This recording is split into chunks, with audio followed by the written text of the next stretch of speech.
On January 14, 2026, the U.S. Senate defeated a war powers resolution that would have restricted President Donald Trump's ability to undertake further military actions in or against Venezuela without explicit congressional authorization. The move underscores deep political divisions in Washington over executive war powers and recent U.S. military involvement in Venezuela. The resolution was intended to reaffirm Congress's constitutional role in authorizing military force, a role many lawmakers and constitutional scholars say the executive branch has eroded over recent decade. The legislation, formally titled S.J. Resolution 98, aimed to compel the removal of U.S. armed forces from hostilities in or against Venezuela that have not been authorized by Congress. It was introduced after a surprise nighttime operation earlier this month that resulted in the capture of Venezuelan leader Nicolas Maduro. Earlier in the week, the resolution cleared a procedural hurdle in the Senate by a narrow 52-47 vote, with a bipartisan group including 5 Republican senators joining all Democrats in advancing the measure. However, advancing the bill procedurally did not guarantee final passage, and that final vote ultimately failed to garner sufficient support. In the days leading up to the vote, President Trump lobbied Republican senators intensely to oppose the resolution, criticizing defectors and warning that the measure would take away our powers to fight and defend the United States. With GOP senators who had previously backed the resolution, Josh Hawley, Republican Missouri, and Todd Young, Republican Indiana, reversed course under administration pressure, eroding the margin needed for its passage. With the chamber split 50-50, Vice President J.D. Vance cast the tie-breaking vote to reject the resolution, handing a political victory to the White House. Supporters of the resolution argued it was a necessary constitutional check. They said Congress must assert its authority to prevent endless wars and ensure military engagements are debated openly and approved by elected representatives. Opponents, including Senate GOP leadership and the White House, countered that the U.S. is not currently engaged in declared hostilities in Venezuela and maintained that existing law was sufficient. Some also framed the Maduro capture as a law enforcement action, not a war requiring congressional authorization. Republican leaders also advanced procedural maneuvers to prevent the resolution from reaching a binding vote, arguing that without active battlefield operations, there was no requirement for congressional authorization under the War Powers Resolution.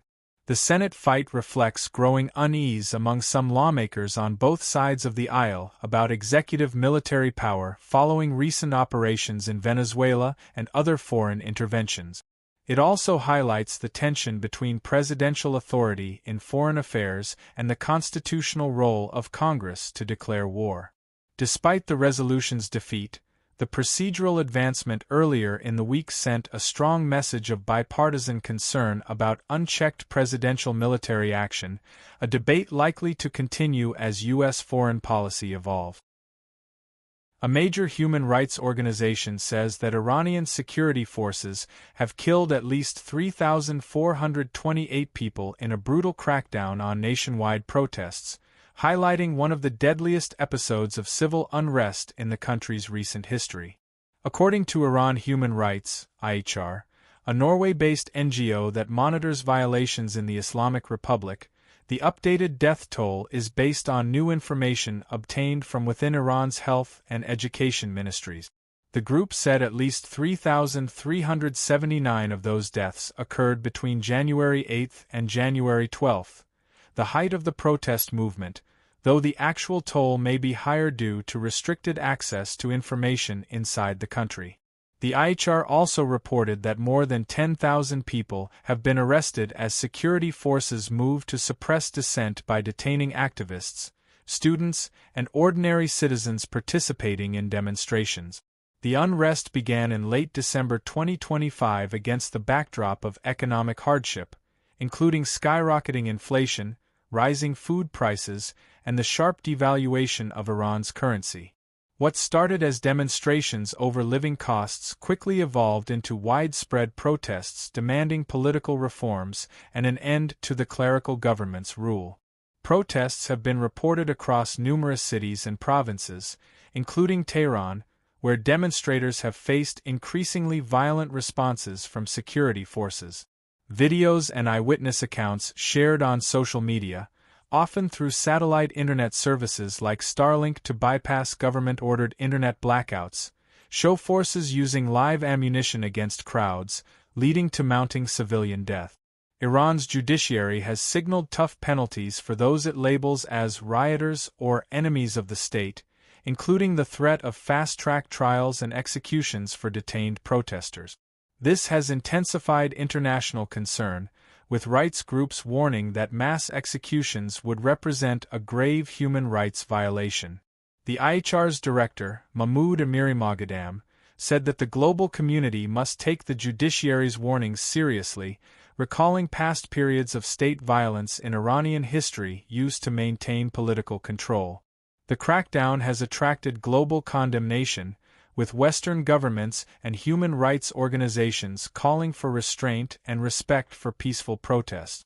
Iranian authorities, however, continue to frame the unrest as driven by terrorist operatives and foreign interference rather than legitimate domestic grievances. The United States has been particularly vocal. President Donald Trump has warned that Washington may take strong action if executions of protesters proceed, and has expressed support for Iranians seeking change, though details on specific measures remain unclear.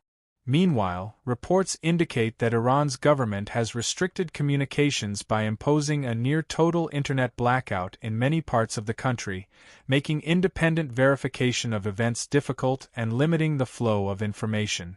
The toll of the unrest reflects the scale of the crisis. Protesters from diverse regions and backgrounds have risked their lives in the face of an uncompromising government response. Activists and analysts say the current chapter of demonstrations could mark one of the most significant challenges to Iran's ruling establishment since the 1979 Islamic Revolution. As international pressure mounts and diplomatic efforts continue, the situation in Iran remains fluid and highly volatile, with the potential for further escalation if underlying grievances and government responses are not addressed.